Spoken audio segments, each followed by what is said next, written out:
Bonjour à tous. Quoi de plus inconfortable que de devoir répondre à une objection ?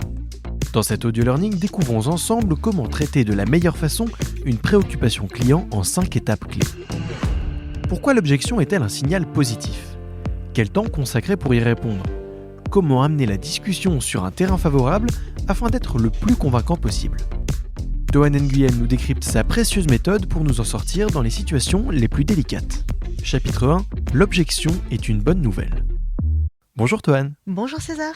Alors dans ce premier chapitre, on va voir pourquoi c'est embêtant l'objection, pourquoi ça nous perturbe, et au fond, pourquoi il faut aussi la voir plutôt comme une bonne nouvelle. Alors pour expliquer tout ça, commençons par peut-être un petit point neurosciences, on va parler du cerveau. Toan, pourquoi quand on rencontre une objection, on ressent de l'inconfort ? C'est lié à notre mécanisme cérébral, c'est-à-dire que quand j'énonce quelque chose qui est très vrai pour moi ou quand j'énonce quelque chose duquel je suis très convaincue, je suis sur une espèce de lancée et puis tac, on me donne une objection, on m'interrompt, on me donne un désaccord, une simple question. On se prend un mur. N'empêche que je viens d'avoir un frein dans ma lancée. J'étais si bien partie. C'est parce que j'étais en mode, ce qu'on appelle MMA, mode mental automatique. Donc on parle J'étais pas de sur ma catch. lancée. On parle pas de catch. On parle pas de catch. T'es pas dans une cage. Mode mental automatique. Mode mental automatique, c'est tout ce que tu fais de manière très spontanée, très automatique. Organiser une réunion, envoyer un mail. Très bien. J'étais sur ma lancée, ça me paraissait très naturel. Et là, point d'arrêt. J'étais sur mon mode mental automatique, ça roulait sur une ligne droite. Et puis là, d'un coup, tac, je me prends un imprévu et je suis du coup obligée de réfléchir.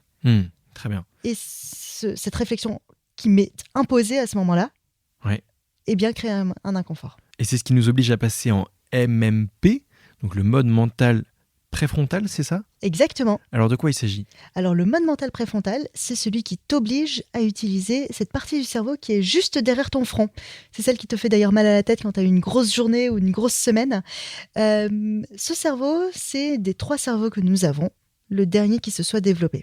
Donc les 3 cerveaux, c'est le cerveau reptilien, celui qui fait qu'on respire sans y penser. Exactement. Le cerveau limbique, donc plus centré sur les émotions. Oui. Et donc là, on est sur le 3e cerveau qui est le cortex préfrontal sur la raison. Exactement. C'est la zone de la raison, c'est la zone de la réflexion. Et donc pour résumer ce que tu nous dis, c'est que ce qui est inconfortable au fond quand on rencontre une objection, c'est qu'on est obligé de réfléchir et on ne peut plus dérouler simplement le tapis d'idées qu'on avait en tête. Alors, il y a à la fois ça, et puis il y a le fait que les 3 cerveaux que tu as très bien synthétisés traitent les différents stimuli les uns à la suite des autres. Lorsque j'entends un son, soit il est dangereux, il est traité par mon cerveau reptilien, qui va me donner un réflexe. Tu as un exemple de son comme ça qui pourrait être traité en mode survie ? Tu es tout seul dans ton appartement le soir et tu viens d'entendre le parquet craquer ou une porte s'ouvrir. Oui. Soit tu te planques et tu vas te cacher, soit tu saisis la première pantoufle qui te tombe sous la main. Toujours est-il que tu vas avoir un réflexe instinctif. Je vois complètement. Soit ce son, en l'occurrence, n'est pas dangereux. C'est une question. Ton collègue vient te poser une question. C'est un son, mais il n'a rien de dangereux. Et auquel cas, le cerveau reptilien va se dire « ça, c'est pas mon boulot » et il va passer la balle au cerveau limbique. Très bien. Et c'est à ce moment-là que tu peux ressentir un agacement, une colère, quelque chose, en tout cas une sensation, une émotion plus ou moins forte en fonction de la teneur du sujet. Plus le sujet t'est proche et il te tient à cœur, plus ton émotion va être forte. Parce qu'on se sent attaqué. Parce qu'on se sent attaqué. Alors ce chapitre s'intitule « L'objection est une bonne nouvelle ». Pourquoi selon toi l'objection c'est une bonne nouvelle ? Parce qu'on voit que ça nous embête quand même. Alors c'est pas très confortable effectivement, mais c'est effectivement une super nouvelle parce qu'une personne qui t'a pas écouté, une personne qui se fiche de ce que tu es en train de lui dire, qui n'a aucun intérêt pour ton propos, globalement, elle laisse couler. Et donc le fait qu'une personne te pose une question ou te propose une objection, c'est en soi le reflet du fait qu'elle t'a accordé de l'attention. C'est une marque d'intérêt. C'est une marque d'intérêt, donc c'est une super nouvelle.